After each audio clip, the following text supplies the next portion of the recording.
Hi everybody, this is Katje. Tonight I'd like to make a video about one of my favorite things to do, and that is girl watching. Now, by girl watching, I don't mean paying attention to girls and women in a sexually lascivious way. What I mean instead is carefully observing and respectfully observing women and girls of an appropriate age in a way that enables you to learn from their gestures, to see how they move in a feminine way so that you can begin to incorporate those gestures or similar ones into your own cross-dressing experience. So that's what I want to talk about tonight. Now, a couple of pointers here, just a couple of caveats at the outset. One is that what I'm going to describe are simply some experiences that I've had that I found useful, a certain way of approaching this that I found useful. It may not work for everybody, but I have found it helpful for me in developing my own repertoire of feminine gestures so that I can express my own femininity in a more effective way. It may not work for everybody, but it's been helpful to me. So that's one thing I want to say at the outset. And then another thing that I think is important to observe is when you do this, you want to do it in a non-obtrusive and in a respectful way. You don't want the girl or the woman to feel that you are leering at her. You don't want her to feel that she's being stalked or to make her feel uncomfortable in any way. What you're doing is basically trying to learn from her in a respectful manner. So a couple of ways that you can do this without it making her feel uncomfortable is you can cultivate sort of studying what she does out of the corner of your eye. This is something that you can get better at the more you try and the more experience you have. That's one thing that you want to do and that you might, approach that you might take.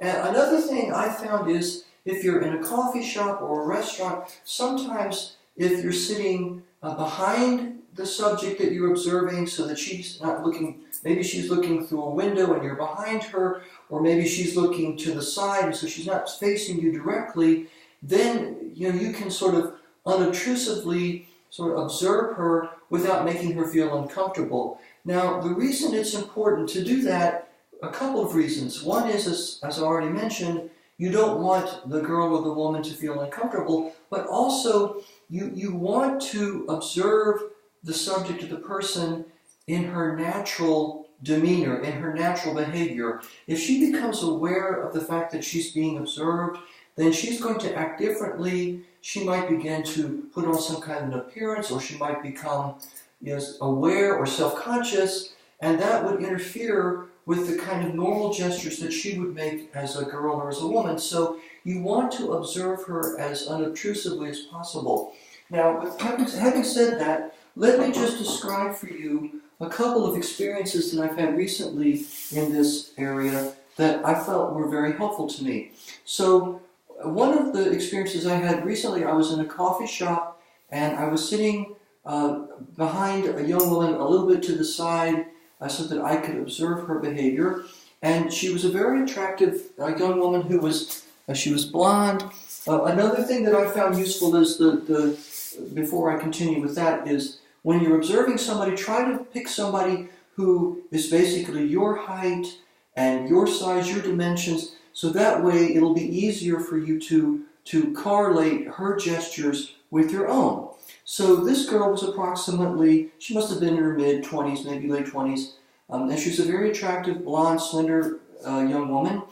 She was wearing a nice white blouse and a floral skirt that was basically came down to about thigh length.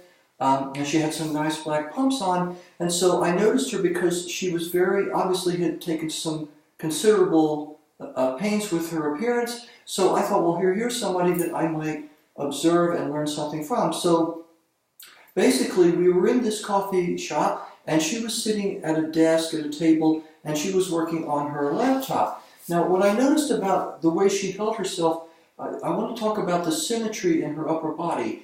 She was very, even though she was relaxed and she was sitting there, in the coffee shop working at her laptop, but she held herself, her posture was very erect, and her symmetry was really good. So she kept her shoulders balanced, and her legs were balanced too. Everything was very symmetrical in the way that she was holding herself. So I thought that that was very interesting, and she was relaxed, but she was attentive and alert and poised. So I found that was very helpful to me. Those are gestures that I could then incorporate into my own repertoire of cross-dressing or feminine behaviors. So that was one example that I saw. Another example that I saw was in a tea house, a Chinese tea house recently, and this was also a very attractive young woman of about the same age, about the same height. She was a brunette. She was facing me, but she was reading a book, and so her head was down, and so I could observe her, not by staring at her, but I could observe her, from time to time, without causing her to be uncomfortable. And so what was interesting to me about her is that the way she was working both with her attention around her face and her upper body, but also with her hands. So she was reading, and while she was reading, you felt like there was this very private, almost intimate space of concentration between her face and the book that she was reading on the table below her. And she also had a teacup that she would periodically pick up, and she would take a sip of tea from that. What was very impressive to me about that was the way she would hold the teacup like this. She would cradle it in her hands, and she would raise it to her lips and take a sip, and then she would put the teacup back down in the intervals between which she was reading the book.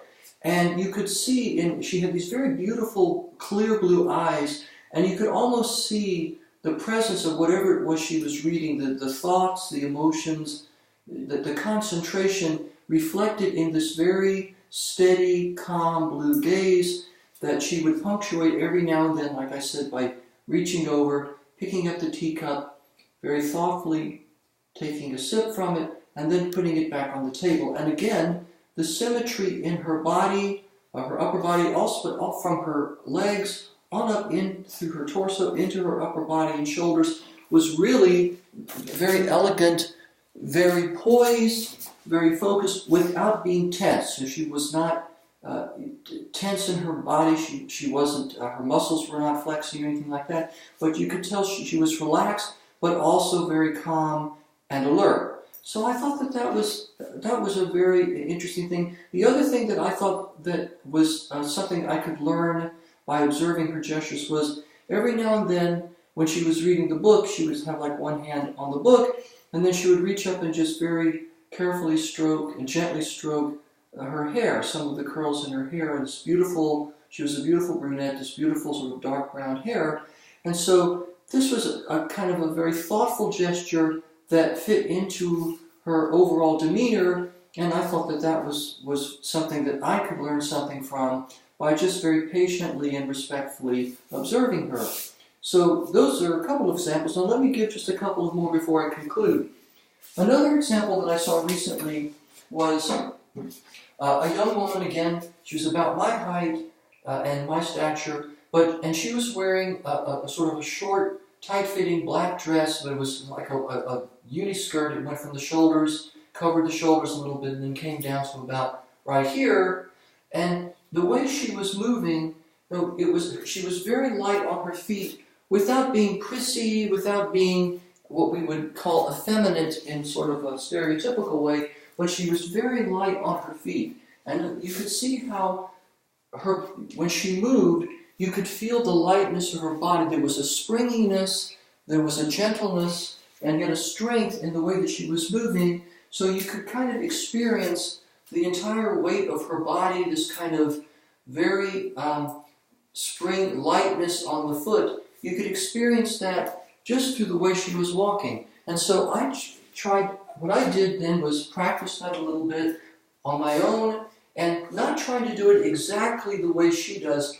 Another thing that you probably don't want to do is necessarily an imitation, unless you're, if you're doing drag and you're a female impersonator, then that's a different context, and you want to focus a little bit more on imitating. But if you're doing cross-dressing of the sort that, for example, I'm interested in, then you want to study these gestures and then find your own individual way of implementing them into your behavior. And so when I observed this girl, the way she moved, the way she was very light on her feet, but very, very confident and very poised, was able to move, very decisively.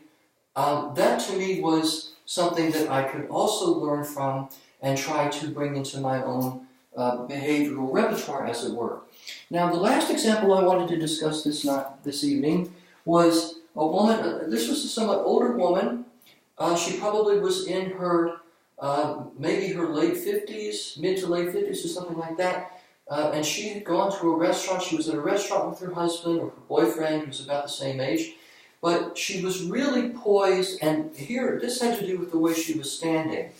So she had on a pink or kind of a salmon-colored cocktail dress, and initially you might say, well, maybe she's a little too old to pull off this particular look, but the way she carried herself, the way she held herself very erect, and very calm, almost like there was a string, she was on a string, and that this sort of vertically ran down through the very center of her body.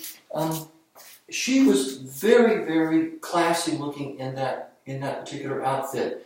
And also what I found was that she was able to stand this way, and she was arching her back just a little bit, and it sort of pulled the entire outfit together. In other words, it wasn't just what she was wearing that made her seem this way. It was the way she was wearing it. It was the way she was carrying herself, this very erect carriage with a slight curvature in the back. That made the whole look come together, which to me was very impressive and was something that I would work to emulate in my own way. Again, not necessarily imitating her, but trying to bring that particular move or that particular behavior, that particular kind of gesture or posture into my own cross-dressing experience. So these are just some tips that I wanted to offer, and I would be interested in hearing from other people who may have suggestions that they could offer in the comments section. I'm sure that there's some other people that you might find on my channel, the list of other channels that I have on my site. There's some other people who probably would have some interesting content on this particular issue, but I just wanted to share my experiences with you, and hopefully you will find that helpful if you're interested in cross-dressing or in expressing your feminine side. These tips, I hope, will be helpful to you. So that's all I had to say. Until next time, this is Katje. I wish everybody a happy mischief night. Tomorrow is Halloween, and I may try to make a video in celebration of that tomorrow or shortly after. But until then, this is Katje wishing everybody a safe and happy mischief night, a good night.